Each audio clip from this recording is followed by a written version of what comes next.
ಬೇಡ ಬೇಡ ಸರ್ಕಾರಗಳೇ ಬಿಡದಿ ರೈತರ ಕೃಷಿ ಜಮೀನು ಬಲವಂತದ ಭೂಸ್ವಾಧೀನ ಬೇಡ. 100-200 ವರ್ಷಗಳಿಂದ ಬೆಟ್ಟು ಜೇನದಂತೆ ಕಟ್ಟಿರುವಂತಹ ಪರಿಶ್ರಮವಿರುವಂತಹ ಕೃಷಿ ಭೂಮಿ ಮೇಲೆ ಕೈ ಹಾಕಿ ಆ ಒಂದು ಬೆಟ್ಟು ಜೇನುಗಳಿಂದ ಕಚ್ಚಿಸಿಕೊಂಡು ಕೋಮಾಸ್ಥಿತಿಗೆ ಜಾರಬೇಡಿ. DK ಶಿವಕುಮಾರ್ ಅವರೇ, ಕೈ ಬಿಡಿ. ಬಿಡದಿ ರೈತರ ಕೃಷಿ ಭೂಮಿಯಲ್ಲಿ ಟೌನ್ಶಿಪ್ ಎಂಬ ಕಾಂಕ್ರೀಟ್ ಕಾಮಗಾರಿಯನ್ನು ಮಾಡಲು ಮುಂದಾಗಿರುವುದನ್ನು ಕೈಬಿಡಿ. ಅದರ ಜೊತೆಗೆ ಬಿಡದಿ ಸುತ್ತಮುತ್ತಲ ರೈತರಲ್ಲಿ ನಾವು ಕೈ ಮುಗಿದು ಕೇಳ್ಕೊತಾ ಇದ್ದೀವಿ.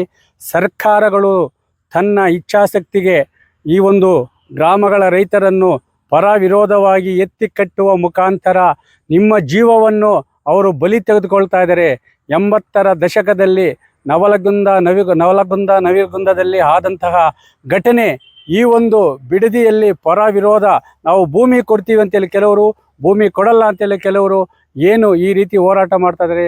ಆ ಹೋರಾಟದಿಂದ ರೈತರ ಪ್ರಾಣ ತ್ಯಾಗ ಮಾಡುವ ಎಲ್ಲ ಲಕ್ಷಣಗಳು ಗೋಚರಿಸ್ತಾ ಇದ್ದಾವೆ. ಅದಕ್ಕೆ ಸಮಸ್ತ ರೈತ ಬಾಂಧವರಲ್ಲಿ ನೀವು ಕೈ ಮುಗಿದು ಕೇಳ್ಕೊತಾವಿ. ಒಂದು ತೆಂಗಿನ ಬೆಳೆ ಏನು ಇವತ್ತು ಮರ ಬೆಳಿಬೇಕಾದ್ರೆ ಎಷ್ಟು ವರ್ಷಗಳಿಂದ ಅದಕ್ಕೆ ರೈತರ ಪರಿಶ್ರಮ ಇರಬೇಕು. ಒಂದು ಭೂಮಿ ಪಾಯಿ ಮೇಲೆ ಒಂದು ಬೆಳೆ ಬೆಳಿಬೇಕಾದ್ರೆ ಎಷ್ಟು ಪರಿಶ್ರಮ ಇರ್ಬೋದು. ರಾಜ್ಯದಲ್ಲಿ ಈ ಕೂಡಲೇ ಮಾನ್ಯ ಮುಖ್ಯಮಂತ್ರಿಗಳೇ, ನಿಮ್ಮನ್ನು ಮಾನ್ಯ ಮುಖ್ಯಮಂತ್ರಿಗಳನ್ನೋದು ತಪ್ಪಾಗ್ತದೆ. ಯಾಕಂದರೆ ಈ ಹಸಿರು ಶಾಲಿನ ಸಂಕೇತ ಹಾಕ್ಕೊಂಡು ನಿಮ್ಮ ಬಗ್ಗೆ ನಾವು ಸ್ವಾಮಿ ಬುದ್ಧಿ ಅನ್ನಬಾರ್ದು, ನಾವು ಏಕವಚನದಲ್ಲೇ ಮಾತಾಡಬೇಕಾಗ್ತದೆ. ಕೃಷಿ ಭೂಮಿ ಎಂಬ ಈ ಒಂದು ರೈತರ ಸ್ವಾಭಿಮಾನದ ಬದುಕಿನ ಮೇಲೆ ಕಾಂಕ್ರೀಟ್ ಎಂಬ ಕಟ್ಟಡಗಳನ್ನು ಕಟ್ಟುವ ಮುಖಾಂತರ ರೈತರ ಕೃಷಿ ಜಮೀನನ್ನು ಕಬಳಿಸಲು ಮುಂದಾಗಿರುವ ಸರ್ಕಾರಗಳೇ, ಬಿಡದಿ ಸೇರಿದಂತೆ ಆನೇಕಲ್ಲಿರ್ಬೋದು, ಚಿಕ್ಕಬಳ್ಳಾಪುರ ಇರ್ಬೋದು, ರಾಜ್ಯದ 31 ಜಿಲ್ಲೆಯಲ್ಲಿ 224 ವಿಧಾನಕ್ಷೇತ್ರದಲ್ಲಿ ಯಾವುದೇ ಕಾರಣಕ್ಕೂ ಭೂಸ್ವಾಧೀನವನ್ನು ಕೈಬಿಟ್ಟು ರೈತರ ಕೃಷಿ ಭೂಮಿಗೆ ಹೆಚ್ಚಿನ ಆದ್ಯತೆಯನ್ನು ನೀಡಬೇಕಂತೇಳಿ ಇವತ್ತು ಕೋಲಾರ ರೈತ ಸಂಘದಿಂದ ಬಿಡದಿ ಚಲೋ ಬಂದು ಬಿಡದಿ ರೈತರ ಹೋರಾಟಕ್ಕೆ ನಾವು ಬೆಂಬಲವನ್ನು ನೀಡಿ ಈ ಒಂದು ವಿಡಿಯೋವನ್ನು ಮಾಡ್ತಾ ಇದ್ದೀವಿ.